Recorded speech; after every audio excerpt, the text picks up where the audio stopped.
Hi friends, welcome back to our YouTube channel. First of all thank you మీ అందరికీ మన YouTube ఛానల్ని చాలా బాగా ఆదరిస్తున్నారు. సడన్గా ఏంటి ఫంక్షన్ అనేసి చూస్తున్నారా? ఏం లేదండి, నా ఛానల్ నా పెళ్ళైన తర్వాతనే స్టార్ట్ చేశాను కదా. సో వై నాట్ నా పెళ్లి వీడియోస్ ఎందుకు మీ అందరితో షేర్ చేసుకోవద్దని చెప్పేసి అనిపించింది. అందుకని ముందుగా నా హల్దీ వీడియో షేర్ చేస్తున్నాను.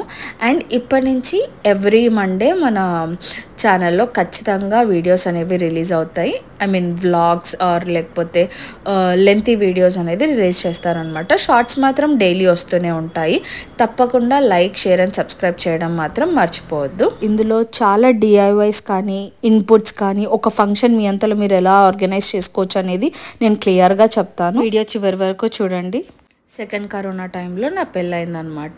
చాలా అంటే చాలా restrictions, only 40 members and inter state allowed అస్సలు లేదనమాట. బట్ మా బుజ్జి సమ్హౌ చాలా కష్టపడి ఒక బస్లో తీసుకొని రాగలిగాడు అనమాట. యాక్చువల్గా చాలా గ్రాండ్గా అవ్వాల్సిన నా వెడ్డింగ్ చాలా సింపుల్గా ఓన్లీ విత్ 38 మెంబర్స్తో అయిందనమాట.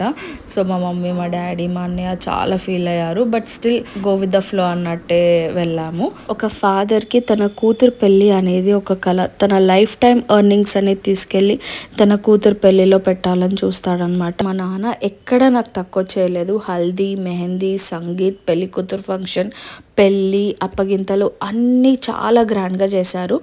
బట్ మనం అనుకున్న మెంబర్స్ కంటే కొంచెం తక్కువ ఉన్నారు అంతే తప్పించి అరేంజ్మెంట్స్లో కానీ, డెకరేషన్స్ కానీ, ఫుడ్ కానీ ఎక్కడ తక్కువ చేయలేదు మా నాన్న. మా ఇంట్లో ఏ ఫంక్షన్ అయినా కూడా మేము నలుగురం ఇన్పుట్స్ తీసుకొని ఫైనల్గా ఒక బ్యూటిఫుల్ అవుట్పుట్ వచ్చేలాగా ప్లాన్ చేసుకుంటాం అనమాట. అలాగే మా ఈవెంట్స్ కూడా ఒక్కొక్క ఈవెంట్ ఒక్కొక్కలాగా ప్లాన్ చేసాము. అందులో ఫస్ట్ మా హల్దీ ఈవెంట్.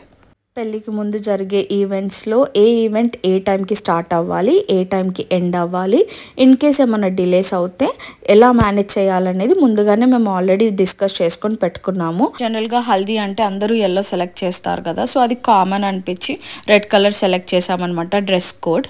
మా ఏంజల్స్ పర్ఫామ్ చేయడం స్టార్ట్ చేశారనమాట. బికాస్ పెళ్లి కొడుకు వాళ్ళు రావడానికి కొంచెం లేట్ అయింది.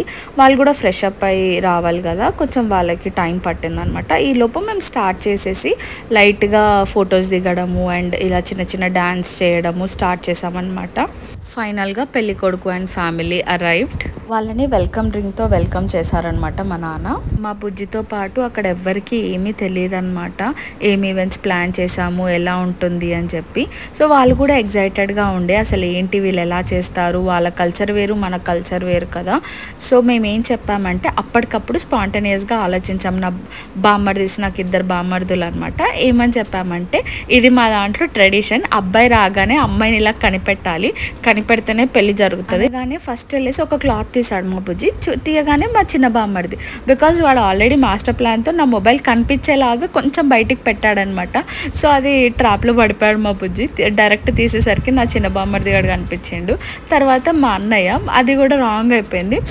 అండ్ అమ్మాయిలాగా ఉందని చెప్పేసి ఇంకొక క్లాత్ తీసాడు. తీయగానే ఏం కాదు, అండ్ వీళ్ళు చిన్నపిల్లలు కూడా 2 ఉన్నారని చెప్పేసి కావాలని తీసాడు అది మాత్రం. సో పిల్లలిద్దరు బయటకు వచ్చారు. లాస్ట్గా నా పెద్ద బామ్మర్ది గారు వచ్చాడు. అందులో నేను లేనని వాళ్ళు కన్ఫర్మ్ చేశారనమాట. సో నేను వెనకాల టెంట్ నుంచి బయటకు వచ్చి అందరినీ పలకరించాను. శానిటైజర్ ఇచ్చారు. అప్పుడు మనకి ఫస్ట్ ఇంటికి వచ్చిన వాళ్ళకి మంచినీళ్ళు ఇచ్చినా ఇవ్వకపోయినా శానిటైజర్ ఇవ్వాలి అన్నట్టు ఉండే కదా.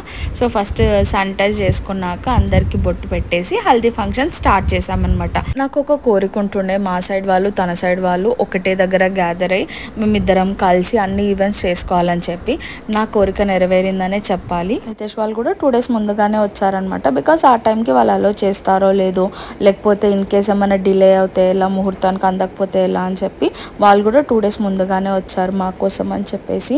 అండ్ వాళ్ళకు కూడా ఎలాంటి ఇబ్బంది లేకుండా మా డాడీ వాళ్ళకి స్టే కానీ ఫుడ్ కానీ ప్రతిదీ అరేంజ్ చేశారు. క్రెడిట్ మొత్తం మా నాన్నకే. బికాస్ మా సైడ్ కానీ వాళ్ళ సైడ్ కానీ ఎవ్వరికి ఏ చిన్న విషయంలో కూడా ఇబ్బంది పడకుండా చూసుకున్నారు. ఈవెంట్స్ అన్ని మా టెర్రస్ మీదనే చేసాము. సో మేము ఈజీగా 30 to 35 మెంబర్స్ని అకామిడేట్ చేయగలిగాము. యాక్చువల్గా 60 మెంబర్స్ని కూడా అకామిడేట్ చేయగలుగుతాం మా టెర్రస్లో, చాలా పెద్దదన్నమాట.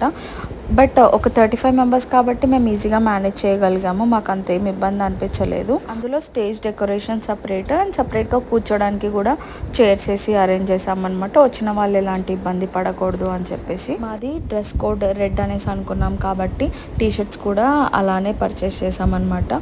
ఓన్లీ మా సైడ్ వాళ్ళకే కాకుండా నితేష్ సైడ్ వాళ్ళకి కూడా మేము పర్చేస్ చేసాము. సో నితేష్ కూడా వెళ్ళి డ్రెస్ చేంజ్ చేసుకొని వచ్చాడు. ఇంకా అప్పటి నుంచి నాకు నితేష్కి ఇద్దరికి కలిపి పసుపు రాసారనమాట. అండ్ వాటర్ కూడా పోసారు అందరూ. హల్దీ అంటే ఫన్ కదా. లాస్ట్కి కజిన్స్ అందరం కలిసి వాటర్లో ఫుల్గా ఎంజాయ్ చేసామన్నమాట. అండ్ వెంటనే వెళ్ళి డ్రెస్సెస్ కూడా చేంజ్ చేసుకున్నాం. చాలా ఇష్టం ఈవెంట్ ఆర్గనైజ్ చేయడం అంటే. బట్ నా పెళ్ళిలో నేను మేనేజ్ చేసుకోలేకపోయాను. సో మా అన్నయ్య, మా మమ్మీ, మా డాడీ మొత్తం కోఆర్డినేట్ చేశారనమాట.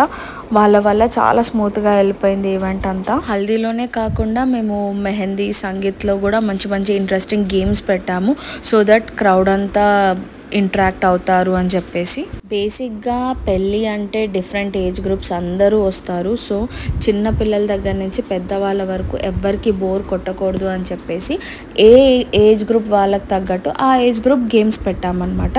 So everyone felt interesting and వాళ్ళందరూ ఇన్వాల్వ్ అయ్యారు ఈవెంట్లో. అదే మనకు కావాల్సింది కదా. ఎండ్ ఆఫ్ ద డే అందరూ ఇన్వాల్వ్ అవ్వాలి మన ఈవెంట్లో. ఫైనలీ హల్దీ అయితే హ్యాపీగా అయిపోయింది.